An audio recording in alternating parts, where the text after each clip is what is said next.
Guillermo Celi, ex candidato presidencial. Bienvenido a Punto de Orden. Guillermo, ¿cuál es tu lectura sobre la situación política del país? ¿Cómo ves al gobierno de Lasso y a la oposición legislativa? Bueno, muy buenos días, muchas gracias por la invitación. Un saludo, María Sol, Juan Javier, para ti, Pocho, gracias a Centro. Y un abrazo muy cordial y cariñoso a los guayaquileños y ecuatorianos que nos escuchan a esta hora. Bueno, yo considero que el principal problema que hoy día tiene la ciudadanía, los ecuatorianos, es la inseguridad. Realmente que este tema nos complica, nos preocupa a toda la familia ecuatoriana y ahí hay acciones que se deben de tomar y yo veo que hay una gran deuda pendiente por este gobierno y obviamente por los que vienen hacia atrás. Este es un tema que viene acumulado, el tema del narcoterrorismo urbano que se ha infiltrado en los diferentes sectores del país. Y aquí hay que tomar acciones tanto del lado de un eje preventivo como del lado de un eje combativo.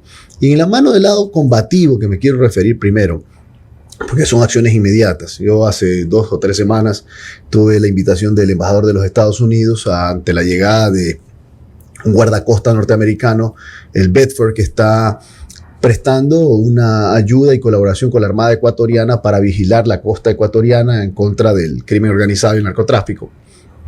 Y pude conversar algunos temas con el embajador, el comandante general de la policía. Y hay temas que preocupan. Por ejemplo, ¿saben ustedes que los policías hoy día en armas son 52,000, los cuales tienen apenas 900 fusiles? Y de esos 900 fusiles, los 900 fueron donados por el gobierno de los Estados Unidos en estos últimos años. Y los fusiles que tiene la policía ecuatoriana son unos de marca Ruger que tienen más de 43 a 50 años de vida útil. Cuando los disparan se salen los pedazos de madera, porque son de madera.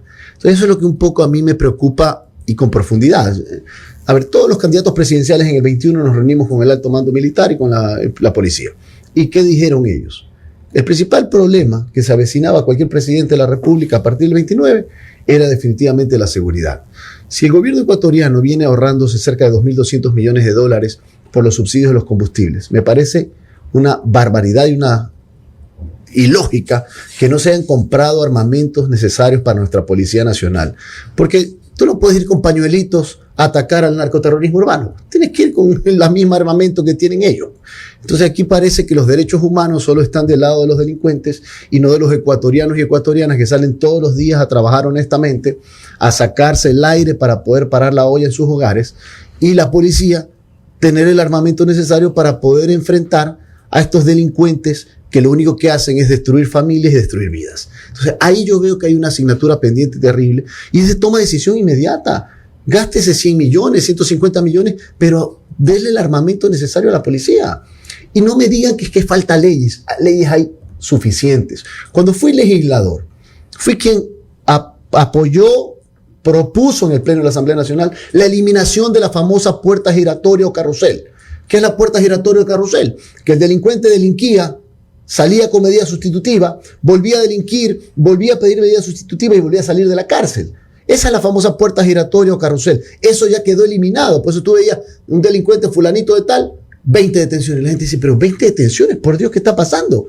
Y ojalá que el Consejo de la Judicatura esté generando fiscalización a aquellos jueces que no aplican este tipo de normativas. Eso por un lado. Eso no se puede dar. Hoy día un delincuente delinque, puede salir una sola vez con medida sustitutiva, si es que hay las condiciones para darla, y luego si vuelve a reincidir, señores, se queda acá en la cárcel. Entonces, hay acciones que ya existen y que tienen que ser supervigiladas no solamente por la judicatura, sino también por el gobierno nacional. Y esto no es intromisión a la función judicial, es simplemente cuidar de los ciudadanos. Eso en el lado del eje combativo, que es urgente, que es inmediato, porque hoy día mira lo que vivimos, sicariato, creo que el fin de semana 12 o 14 asesinatos en Guayaquil, en la zona 8, es una barbaridad. Esto no puede estar sucediendo en el Ecuador. Aquí hay que darle frente directo, con mano de hierro, al narcoterrorismo urbano. Guillermo, pero a ver, en el tema de las medidas sustitutivas, y ahora te voy a preguntar como abogado y como ex legislador que eres, en el tema de las medidas sustitutivas, bueno, el Código Orgánico Integral Penal determina pues un orden de prelación en donde el de última ratio es justamente lo de la prisión preventiva dentro de las medidas sustitutivas o cautelares. ¿Por qué no se hace una reforma en el sentido de que en delitos, porque los códigos tienen que actualizarse acorde a las realidades. En los delitos en donde se comprometa sangre, concretamente los delitos de sicariato, no cabe otra acción que la medida de prisión preventiva para que siga ejerciendo el legítimo derecho que tiene, por más delincuente que sea, de la defensa, pero por lo menos de manera contundente y definitiva aislarlo de la sociedad, pues.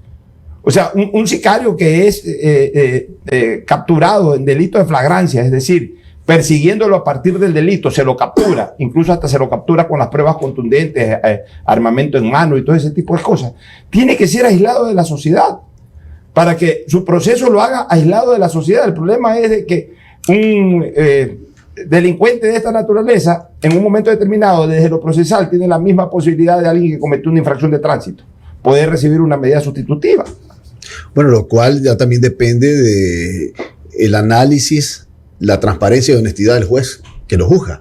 Puede ser una barbaridad, y lamentablemente hay casos que se han dado y lo hemos visto públicamente, que cuando existe un asesinato, cuando existe un sicariato, se ha dado medida sustitutiva. Entonces es una barbaridad, pero eso también depende del fuero interno y del buen juzgar por parte del juez y del bien actuar también del fiscal. Entonces es ahí donde también hay que ir a establecer estos mecanismos que permitan a fortalecer la escuela de fiscales y jueces y sobre todo las evaluaciones. ¿Qué pasa? ¿Por qué no se hacen públicas las evaluaciones a los jueces y fiscales? ¿Por qué siempre entre gallos y medianoche y no se le da a conocer a los ecuatorianos qué jueces y fiscales pasan las diferentes pruebas y las diferentes, tanto de destreza, de conocimiento y también de lo que han hecho en el ejercicio de su actividad judicial? Es ahí donde también tenemos que atacar. Y si tú me permites, Pocho, también hay un eje fundamental, que es el eje preventivo, que demora un poco más porque es a más largo plazo. Y ese eje preventivo significa una reforma estructural al sistema educativo ecuatoriano. El sistema educativo ecuatoriano hoy día está en soletas. Y aquí, mira, yo no soy politiquero, yo hago política seria. Y aquí los politiqueros quieren meter la basura debajo de la alfombra. Pero aquí los inspectores, y tú hablas con los inspectores y gente que está en el magisterio, hoy día no tienen la misma autoridad de profesores que se las tenía en nuestra época, por ejemplo, porque hoy día hay microtráfico lamentable en las escuelas y colegios de este país. Y esta gente lo único que hace es atemorizar inclusive a los profesores. Entonces hay que darle una profunda reforma educativa al país que permita fortalecer los principios y valores de la nación ecuatoriana que la tenemos. Yo creo que también hay que ampliar el tema de la masificación deportiva, porque si tú tienes a los jóvenes y a los niños dedicados al deporte, al arte, a la cultura, tú vas a tener una sociedad mucho mejor de que lamentablemente la que tenemos. Y ahí, por ejemplo, hicimos algo más, porque esto hay que decirlo. Fue nuestro bloque, el bloque de Suma, y este legislador que propuso lo que hoy día está sirviendo a la masificación deportiva y también al sector privado, que cuando tú donas recursos para las escuelas formativas puedes deducir el doble del impuesto a la renta. Esa reforma la hicimos nosotros, porque no solamente es el tema tributario, es el tema de fondo, es la formación deportiva para alejar a los jóvenes, a los niños de las drogas y de los vicios. Guillermo, buenos días. Un gusto tenerte aquí en Punto de Orden. Antes de comenzar tu entrevista mencionábamos sobre el anuncio de eliminar la tabla de consumo. Y ahora que mencionas el tema del microtráfico en los colegios, ¿crees tú que esta eliminación de la tabla va a solucionar de manera importante el problema? ¿Cuál es tu visión? Bueno, el tema de la tabla es un anuncio politiquero. Yo soy abogado, soy jurista y no puedo hablar desde el lado de la politiquería barata. La eliminación de la tabla no ayuda en absolutamente nada, porque la tabla lo que permite es tener umbrales para que el juez pueda determinar para el porte, efectivamente lo que es el porte y no se cometa, primero, corrupción, como lamentablemente vemos que en muchos casos se da, y a partir de que si tú eliminas esa tabla, la corrupción puede ser aún mayor, porque puedes juzgar como narcotraficante a alguien que al final es realmente un adicto, una persona que está enferma. ¿Y qué pasa con el microtráfico entonces? ¿Cuál sería la solución ahí? La solución, desde mi punto de vista, va por el lado de una reforma estructural al sistema de justicia. ¿En qué?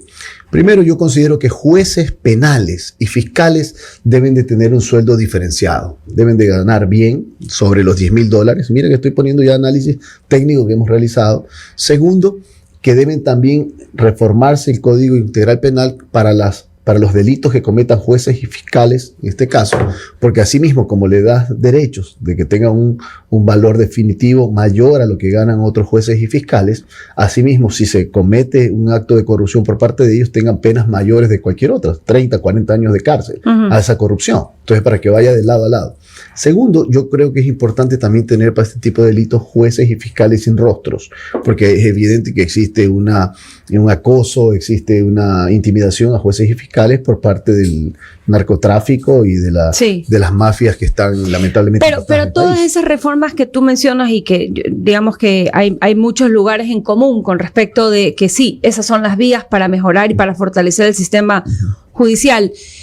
¿Qué hacer para mañana? Porque, digamos, el tema del microtráfico en las escuelas no aguanta un proceso de 5 años de reforma, ni siquiera de 3. Debería ser como para hace 5 años atrás, ¿sí me explico? Entonces, en esta situación, en esta premura, ¿cuál sería acciones inmediatas para eso, por ejemplo, son cámaras de videovigilancia para las escuelas y colegios, que eso es fundamental, con una tutoría permanente de las autoridades, ECO 911, Policía Nacional, en escuelas y colegios. Eso es fundamental en estos momentos para poder darse cuenta por dónde está la cosa, cuáles son las bandas que están organizando este tipo de microtráfico en escuelas y colegios y matando a nuestra niñez y juventud. Y están vendiendo H, tú sabes el H, el consumo 3 meses de un niño, de un joven, no regresa más, se le quemó el cerebro y de ahí tenemos gente complicada ya socialmente hablando. Entonces hay que tomar acciones inmediatas, pero también acciones de fondo que permitan ir hacia el mediano y largo plazo y dar una solución en concreto al tema. Guillermo, vamos a lo político, ¿qué te parece? Tú eres presidente del movimiento Suma, y hay elecciones próximas. En Quito, ¿cómo están tus candidatos? Y en la provincia de Pichincha, en Guayaquil y en Guayas, en el resto del país. Y hay un detalle que es importante, que lo comentábamos fuera de micrófono, que es importante señalarlo públicamente. El 21 de diciembre se inaugura el metro de Quito. Y ese metro de Quito, en buena parte, fue soportado y construido en la administración de Mauricio Rodas, fundador del movimiento Suma y primer presidente nacional de esa organización política, que entiendo todavía sigue vinculado, aunque ya no está haciendo política. ¿Esto no conllevaría también a una reivindicación partidista y política de esa obra que, aunque demoró, va a funcionar y evidentemente va a ser una solución para la transportación pública de la capital de la República? Y bueno, que fue sobre todo una acción responsable por parte de Mauricio Rodas, quien fue conjuntamente conmigo fundador del movimiento Suma y fue alcalde de Quito. Mucha gente le decía que no lo haga porque iba a tener una consecuencia terrible. Imagínate una obra tan importante, pero yo considero que Mauricio tuvo la entereza de hacerla en 4 años. Acuérdate que Mauricio estuvo un periodo, en 4 años construyó el 98% de la obra, que es todo el túnel, y se va a inaugurar ahora el 21 de diciembre. Se va a poner a disposición de los quiteños y ecuatorianos un sistema que va a permitir que en 30 minutos de norte a sur y de sur a norte la gente se pueda trasladar en una ciudad conflictiva completamente en la parte de movilidad. Yo considero que Mauricio recibió muchísimos golpes producto de esa toma de decisiones, pero mira, el tiempo le dio la razón. Otras ciudades como Bogotá, creo que tiene 30 años construyendo el metro y todavía no tiene ni siquiera medio metro. Entonces hay que tomar un análisis en que se logró hacer con eficiencia una obra en poco tiempo y que va a tener un significado sumamente importante para la ciudad como tal. Y hablando de Quito, mira, yo estoy muy contento. ¿Qué es lo que pide el país? Y esto hay que ser claro, porque aquí mucha gente en política habla, pero no hace. A nosotros nos gusta hacer más que hablar. ¿Y en qué sentido me refiero? Yo considero que la nueva generación de políticos tenemos que estar unidos. Y una de las cosas que hemos logrado y que luego del 21 lo emprendí fue hablar con varios de los ex candidatos presidenciales, entre ellos Pedro José Freile, que hoy día es nuestro candidato a la alcaldía de Quito. Y estamos juntos. Fuimos adversarios en la ley electoral. Y hoy día estamos juntos, somos y pertenecemos a la nueva generación de políticos de este país. Y está haciendo una gran campaña, una propuesta de Quito sin miedo, con acciones radicales en favor de los quiteños, en tomar acciones que permitan desconcentrar y descentralizar al interior mismo del municipio donde hay graves complicaciones y luchar también con cámaras inclusive de inteligencia artificial el crimen organizado. Y ya lo vemos que está peleando la alcaldía de Quito, Pedro José Freile. Eso es muy positivo para Suma como tal, sobre todo porque no es solamente ganar una elección, sino tener un proyecto claro en favor de los quiteños. ¿Y en Guayaquil? En Guayaquil yo estoy muy contento con otro joven nuevo político, como es Pablo Duarte. Y Pedro Pablo lo está haciendo bien, está haciendo un gran trabajo a nivel de todo lo que es Guayaquil, inclusive con la Fundación Progresa está ayudando a muchas escuelas y colegios con las cámaras de videovigilancia para poder también luchar contra el microtráfico, y eso es positivo. En Manabí, Agustín Casanova, estamos también en pelea y ganando la prefectura al correísmo.